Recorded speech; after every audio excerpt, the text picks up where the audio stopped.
Hello everyone, इन आया classes में आपका स्वागत है। आज हम क्लास 10th की हिंदी बुक क्षितिज का पाठ लखनवी अंदाज इसका प्रश्न अभ्यास करेंगे। इसके लेखक यशपाल हैं। चलिए शुरू करते हैं। प्रश्न नंबर 1। लेखक को नवाब साहब के किन हाव भावों से महसूस हुआ कि वे उनसे बातचीत करने के लिए तनिक भी उत्सुक नहीं हैं? इसका उत्तर इस प्रकार है। लेखक के अचानक डिब्बे में कूद पड़ने से नवाब साहब की आंखों में एकांत चिंतन में खलल पड़ जाने का असंतोष दिखाई दिया। यानी कि जब लेखक अचानक डब्बे में चढ़ गए तो नवाब साहब को उनका आना बिल्कुल भी अच्छा नहीं लगा। ट्रेन में लेखक के साथ बातचीत करने के लिए नवाब साहब ने कोई उत्साह प्रकट नहीं किया। इससे लेखक को स्वयं के प्रति नवाब साहब की उदासीनता का आभास हुआ। प्रश्न नंबर 2। नवाब साहब ने बहुत ही यत्न से खीरा काटा, नमक मिर्च बुरका, अंततः सूंघकर ही खिड़की से बाहर फेंक दिया। उन्होंने ऐसा क्यों किया होगा? उनका ऐसा करना उनके कैसे स्वभाव को इंगित करता है? नवाब साहब ने बहुत ही यत्न से खीरा काटा, नमक मिर्च बुरका, अंततः सूंघकर खिड़की से बाहर फेंक दिया। उनका यह बर्ताव स्वयं को खास दिखाने और लेखक पर अपनी अमीरी का रौब झाड़ने के लिए था।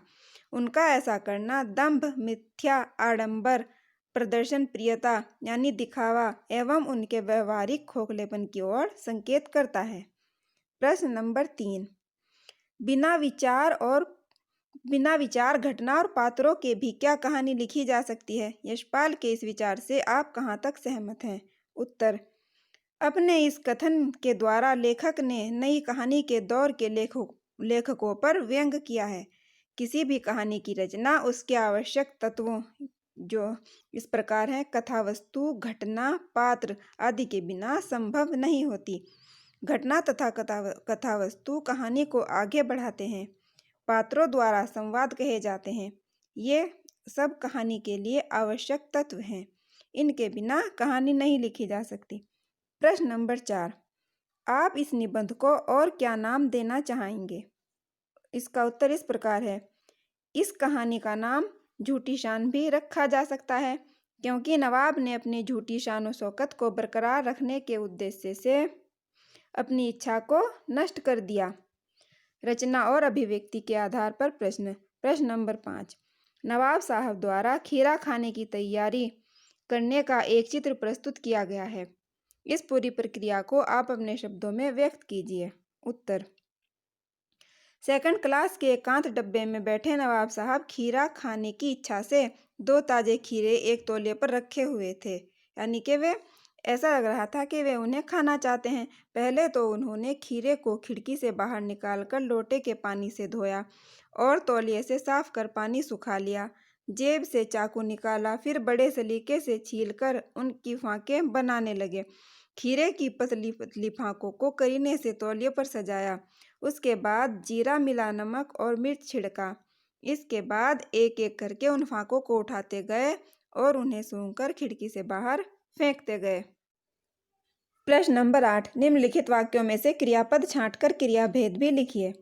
एक सफेदपोश सज्जन बहुत सुविधा से पालती मारे बैठे हुए थे। इस वाक्य में बैठे थे एक क्रियापद है और यह एक अकर्मक क्रिया है। नवाब साहब ने संगति के लिए उत्साह नहीं दिखाया। इस वाक्य में दिखाया एक सकर्मक क्रिया है।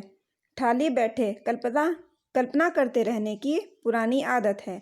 इस वाक्य में आदत है एक क्रियापद है और यह एक सकर्मक क्रिया है। अकेले सफर का वक्त काटने के लिए ही खीरे खरीदे होंगे।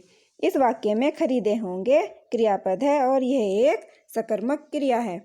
दोनों खीरों के सिर काटे और उन्हें गोदकर झाग निकाला। इस वाक्य में निकाला एक क्रियापद है और यह एक सकर्मक क्रिया है। नवाब साहब ने शतृष्ण यानी कि प्यासी आंखों से नमक मिर्च के संयोग से चमकती खीरे की फांकों की ओर देखा। इसमें देखा एक क्रियापद है और यह एक सकर्मक क्रिया है। नवाब साहब खीरे की तैयारी और इस्तेमाल से थककर लेट गए। इसमें लेट गए एक अकर्मक क्रिया है। जेब से चाकू निकाला। इस वाक्य में निकाला एक क्रियापद है और यह एक सकर्मक क्रिया है। तो यहाँ पर इस पाठ का प्रश्न अभ्यास समाप्त होता है। अगर आप इस प्रश्न अभ्यास का PDF डाउनलोड करना चाहते हैं तो डिस्क्रिप्शन बॉक्स में जाके लिंक दिया हुआ है, आप डाउनलोड कर सकते हैं। वीडियो को लाइक करना, शेयर करना और चैनल को सब्सक्राइब करना मत भूलना।